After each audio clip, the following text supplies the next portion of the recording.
નમસ્કાર મિત્રો, આજની વિડીયોમાં વાત કરીશું ગુજરાતમાં વરસાદની આગાહી અને ગત 24 કલાકમાં પડેલા વરસાદના મોટા આંકડા।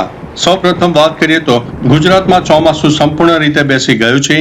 દક્ષિણ ગુજરાત અને સૌરાષ્ટ્રના દરિયાકાંઠાના વિસ્તારોમાં મેઘરાજા ભારેથી અતિભારે વરસાદ વરસાવી શકે છે। જિલ્લા પ્રમાણે આગામી 24 થી 48 કલાકની મુખ્ય આગાહીની વાત કરીશું। પ્રથમ વાત કરીએ તો રેડ એલર્ટની, જેમાં અતિ ભારે વરસાદ થવાની સંભાવના રહે છે। દક્ષિણ ગુજરાત અને સૌરાષ્ટ્રના અનેક જિલ્લામાં ધોધમાર વરસાદ અને અત્યંત ભારે વરસાદના કારણે નીચાણવાળા વિસ્તારોમાં પાણી ભરાવાની શક્યતા રહેલી છે। દક્ષિણ ગુજરાતમાં ખાસ કરીને ડાંગ, નવસારી, વલસાડ, દમણ અને દાદરા નગર હવેલી, ત્યારે સૌરાષ્ટ્રમાં અમરેલી, ભાવનગર અને ગીર સોમનાથ, એમાં ખાસ કરીને દીવ સહિત અનેક વિસ્તારમાં અતિ ભારે વરસાદ થવાની સંભાવના રહે છે। હવે ઓરેન્જ એલર્ટની વાત કરીએ તો ભારેથી અતિ ભારે વરસાદની સંભાવના। અનેક વિસ્તારમાં સુસવાટાના પવન સાથે વીજળીના કડાકા ભડાકા સાથે વરસાદ પડી શકે છે। દક્ષિણ અને મધ્ય ગુજરાતના વિસ્તારોમાં વાત કરીએ તો સુરત, તાપી, ભરૂચ, નર્મદા અને છોટા ઉદેપુરમાં શક્યતા, જ્યારે સૌરાષ્ટ્રમાં રાજકોટ અને જૂનાગઢમાં ઓરેન્જ એલર્ટ આપવામાં આવ્યું છે। હવે યલો એલર્ટની વાત કરીએ તો ભારે વરસાદની સંભાવના। છૂટાછવાયા સ્થળોએ મધ્યમથી ભારે વરસાદની સંભાવના રહે છે। ખાસ કરીને ઉત્તર ગુજરાત અને મધ્ય ગુજરાતના વિસ્તારો, જેમાં સાબરકાંઠા, અરવલ્લી, પંચમહાલ, દાહોદ, મહીસાગર અને વડોદરામાં પડી શકે છે, જ્યારે સૌરાષ્ટ્રમાં પોરબંદર અને બોટાદમાં પણ ભારે વરસાદની સંભાવના રહે છે।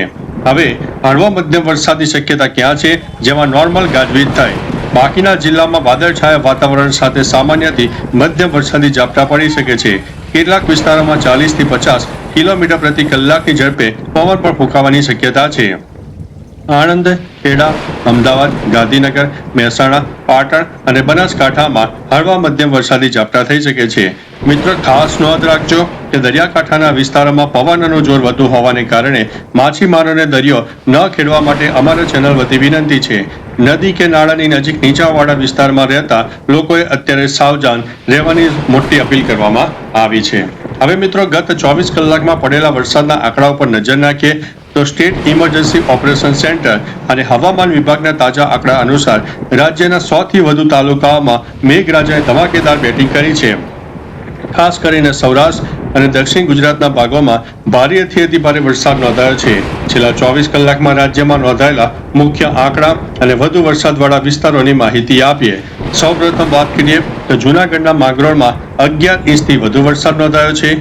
ગીર સોમનાથના સૂત્રાપાડામાં 10.5 ઇંચ વરસાદ, ગીર સોમનાથના વેરાવળમાં 10 ઇંચ, જૂનાગઢના માળિયા હાટીનામાં 9.15 ઇંચ, જૂનાગઢના કેશવદ અને માણાવદરમાં 9 ઇંચ, મહેસાણાના કડીમાં 8.85 ઇંચ, જામનગરના જામજોધપુરમાં 7 ઇંચ, ગીર સોમનાથના કોડીનારમાં 6 ઇંચ અને પોરબંદરના કુતિયાણામાં 5.80 ઇંચ વરસાદ નોંધાઈ ગયો છે। અન્ય જિલ્લાઓની મહત્વની વિગતો આપીએ તો દક્ષિણ ગુજરાતમાં ખાસ કરીને વલસાડ પંથક અને કપરાડામાં 3.5 થી 4 ઇંચ જેટલો ભારે વરસાદ પડ્યો, જ્યારે સુરતના ઓલપાડ અને ઉમરપાડામાં પણ 3.5 ઇંચની આસપાસ વરસાદ પડ્યો અને જોરદાર પાણી વહ્યું। નવસારીના ચીખલી અને ખેર ગામમાં પણ 3 ઇંચની આસપાસ વરસાદ જોવા મળ્યો।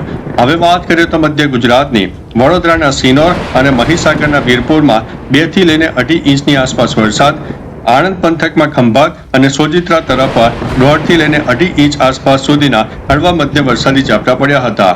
ઉત્તર ગુજરાતની વાત કરીએ તો મહેસાણાના વિજાપુર અને સાબરકાંઠાના ઈડર પંથકમાં પણ 1 થી 3 ઇંચ જેટલો સારો વરસાદ નોંધાઈ ગયો છે। મિત્રો, ચોમાસાની પરિસ્થિતિની વાત કરીએ તો બંગાળની ખાડીમાં સર્જાયેલી લો પ્રેશર સિસ્ટમ સક્રિય હોવાથી આગામી 24 કલાક હજુ પણ સૌરાષ્ટ્રના દરિયાકાંઠા અને દક્ષિણ ગુજરાત માટે ભારે પવન સાથે અત્યંત મહત્વના દિવસો રહેવાના છે। એટલે મિત્રો, થંડરસ્ટોર્મ એક્ટિવિટી વધારે સૌરાષ્ટ્ર અને દક્ષિણ ગુજરાતમાં જોવા મળશે। થોડા સાવચેત રહેજો, એલર્ટ રહેજો, વીજળી પડવાની પણ સંભાવના રહેલી છે। તો ચાલો મિત્રો, ફરીથી લેટેસ્ટ ઇન્ફોર્મેશન અને વરસાદની નવી આગાહી લઈને મળતા રહીશું। ત્યાં સુધી અમને રજા આપશો। નમસ્તે।